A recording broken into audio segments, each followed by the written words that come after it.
ओटून law.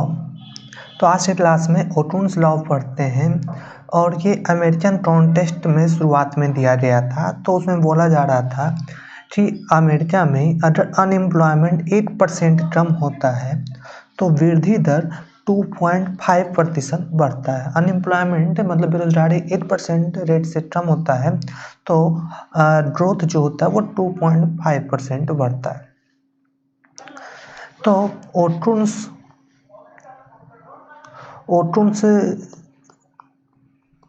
Said that, ये ओटून्स ने बोले कि जो अगर यूटी है, जो ये हमारा unemployment rate at time period T है, जैसे मानिए 2020 की बात की जाए, अनएम्प्लॉयमेंट मानिए 2019 की बात की जाए, या 2020 अभी 2021 चल रहा है तो अनएम्प्लॉयमेंट 2021 था और अनएम्प्लॉयमेंट 2020 का अंतर ये है। तो इसका ये फार्मूला है कि जिसे अनएम्प्लॉयमेंट टी टाइम पीरियड में ये T-1 में है।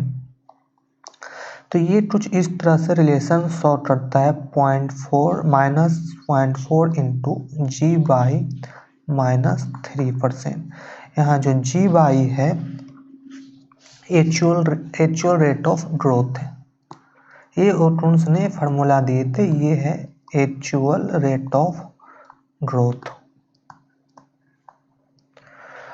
और ये जो 3% है ये नेचुरल रेट ऑफ ग्रोथ है। ये जो 3% है नेचुरल रेट ऑफ ग्रोथ है। यहाँ से समझिए, जैसे अनएम्प्लॉयमेंट 1% घट जाए तो यहाँ ये -1% आ जाएगा। बाई 0.4 करेंगे तो इसकी वैल्यू 2.5 आएगा। तो यहाँ से हम देख सकते हैं कि अगर एम्प्लॉयमेंट 8% से घटता है तो 2.5 बराबर जी वाई -3%। तो इससे एक्चुअल रेट ऑफ ग्रोथ हमारा 5% आ जाएगा। तो इस तरह से हम देख सकते हैं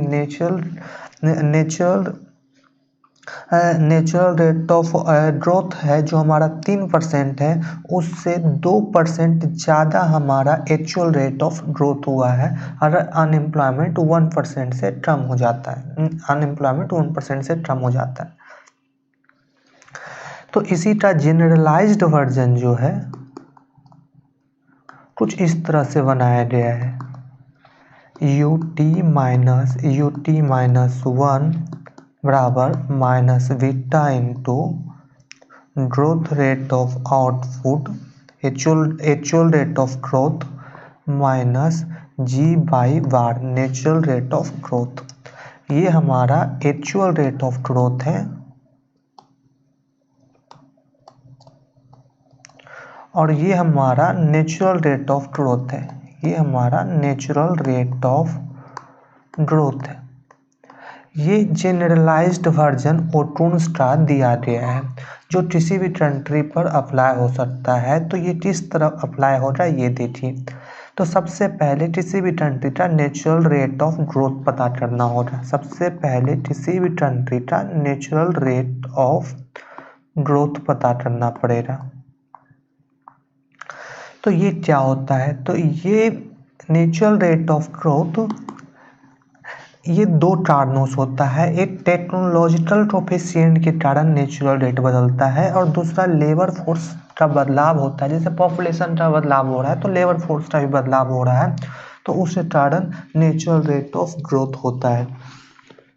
तो नेचुरल रेट ऑफ ग्रोथ को इस तरह से बोल सकते हैं percentage change in technological coefficient, percentage change in technological coefficient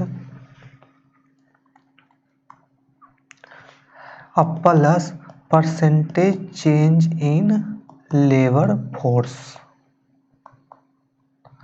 तो ये दोनों को ऐड कर नेचुरल रेट ऑफ ग्रोथ दिया गया है।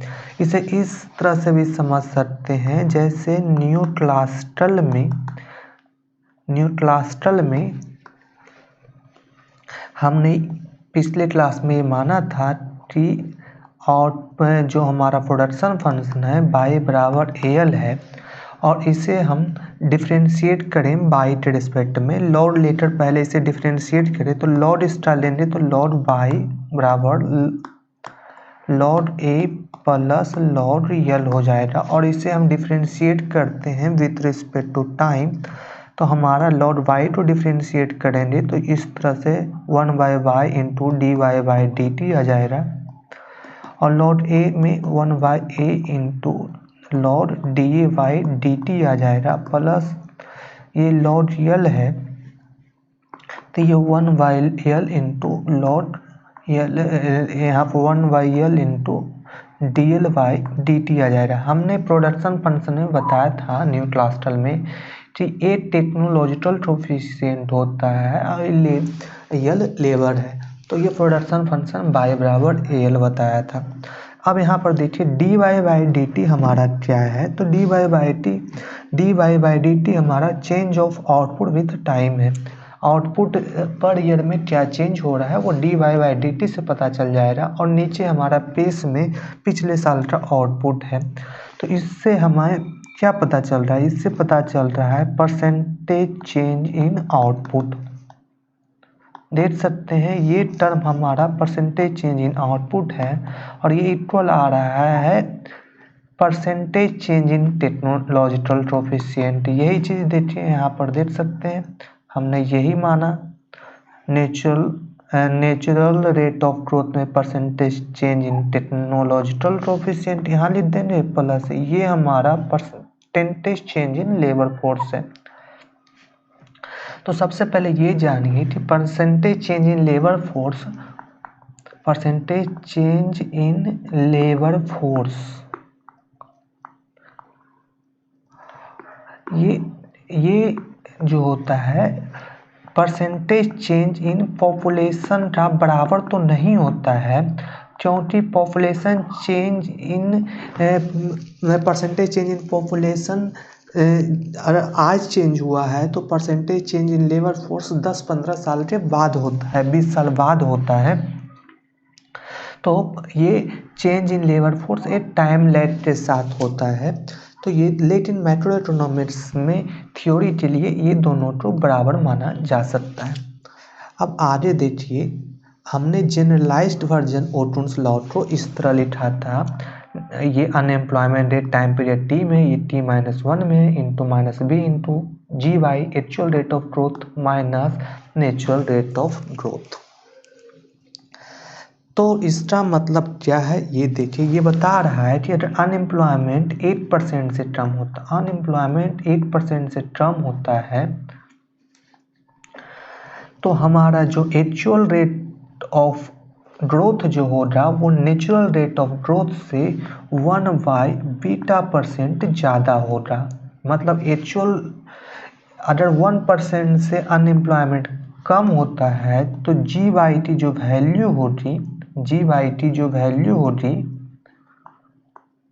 वो 1/b% plus natural rate of growth होगा।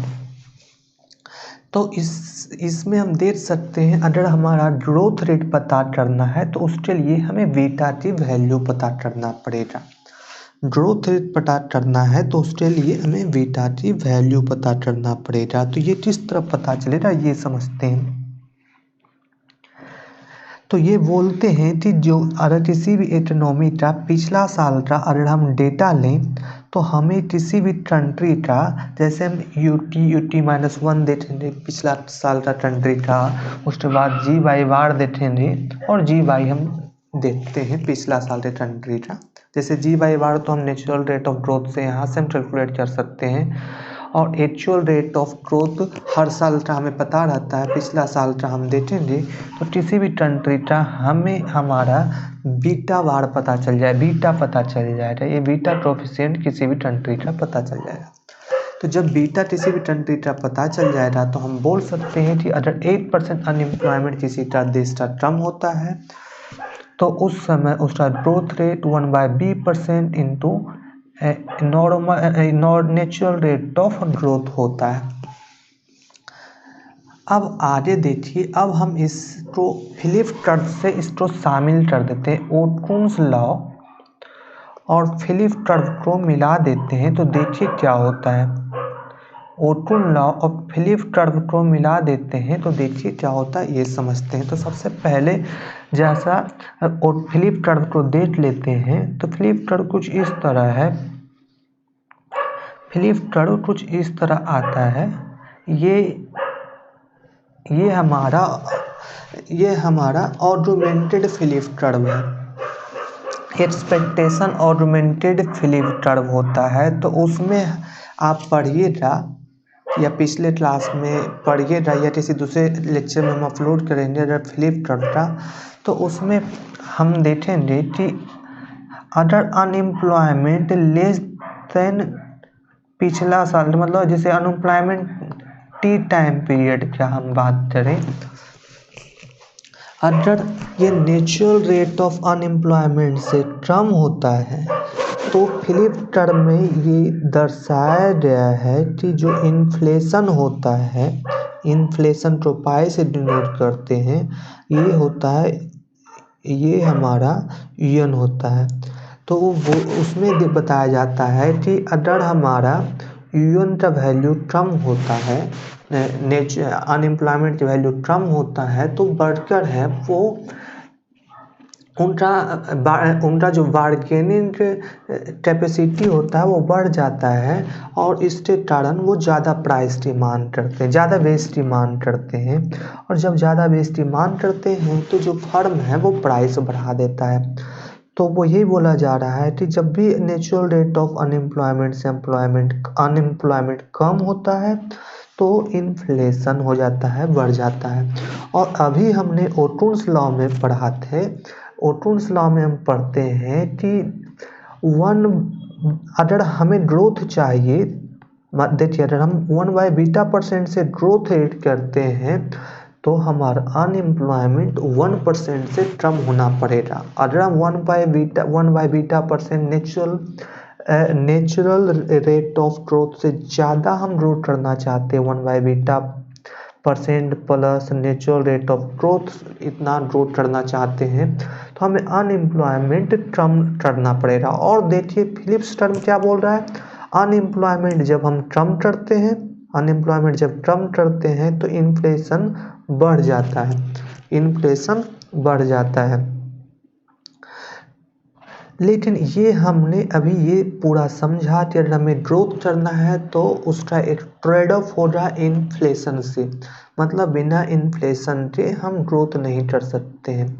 लेकिन इसमें भी अभी भी गौर करने की बात ये है कि ये सारा जो थ्योरी है ये हमारा फुल अनएम्प्लॉयमेंट की बात करता है। ये जैसे यूएन की बात करता है, नेचुरल रेट ऑफ अनएम्प्लॉयमेंट की बात कर रहा है। ये जो जितना भी थ्योरी है सब डिमांड साइड थ्योरी है। कोई भी थ्योरी सप्लाई साइड को पर यहाँ पर फोकस नहीं कर रहा है, क्योंकि सारा ये अमेरिका के पर्सपेक्टिव में थ्योरी दिया गया है। तो ये देखिए यहाँ पर हम डिमांड सप्लाई साइड पर देखें तो यहाँ पर देखिए कि हम इन्फ्लेशन को समान रखकर भी हम ग्रोथ कर सकते हैं। वो यहाँ से समझ सकते हैं कि जैसे अगर हमने नेचुरल रेट ऑफ ग्रोथ को ही किसी तरह से बढ़ा दिया, हमने GY को बढ़ा दिया, GY को बढ़ा दिया किसी तरह से, तो हमारा GY को हम किसी तरह से बढ़ा दिए तो हमारा ग्रोथ जो है वो, अगर यहाँ पर अनएम्प्लॉयमेंट चेंज ना भी होता है तो भी हम ग्रोथ कर सकते हैं। और अनएम्प्लॉयमेंट कम भी होता है तो हमें इन्फ्लेशन बढ़ता भी है, लेकिन उसी के साथ हमारा सप्लाई साइड फैक्टर मजबूत हो जाएगा तो इन्फ्लेशन उतना नहीं बढ़ पाएगा। वो यहाँ से देख सकते हैं नेचुरल रेट ऑफ ग्रोथ बढ़ा सकते हैं। किस तरह से नेचुरल रेट ऑफ ग्रोथ बढ़ा सकते हैं, हम टेक्नोलॉजिकल प्रोफिशिएंट बढ़ा दें, मतलब वर्कर की प्रोडक्टिविटी बढ़ा दें। जैसे हम सरकार अगर कैपिटल गुड्स का प्रोडक्शन ज़्यादा करने लगे, इंफ्रास्ट्रक्चर बेहतर करे, तो किसी भी वर्कर का टेक्नोलॉजिकल प्रोफिशिएंट बढ़ जाएगा। ट्रेनिंग देने से बढ़ जाएगा, या नहीं तो चेंज इन लेबर फोर्स समझे। तो change in percentage change in labour force, ये किस तरह से हो सकता है, ये देखिए। जैसे महिलाओं की भागीदारी जो है वो अभी भी पूरी तरह से मतलब अभी भी महिलाओं की भागीदारी से या सोशल सिक्योरिटी के कारण लेबर फोर्स की उतनी भागीदारी नहीं है। अगर हम उसको बढ़ा दें किसी तरह से तो इससे हमारा नेचुरल रेट ऑफ ग्रोथ बढ़ जाएगा, जबकि उस समय इन्फ्लेशन का भी खतरा नहीं रहेगा अगर हम GY बार को ही बढ़ा दें। Thank you.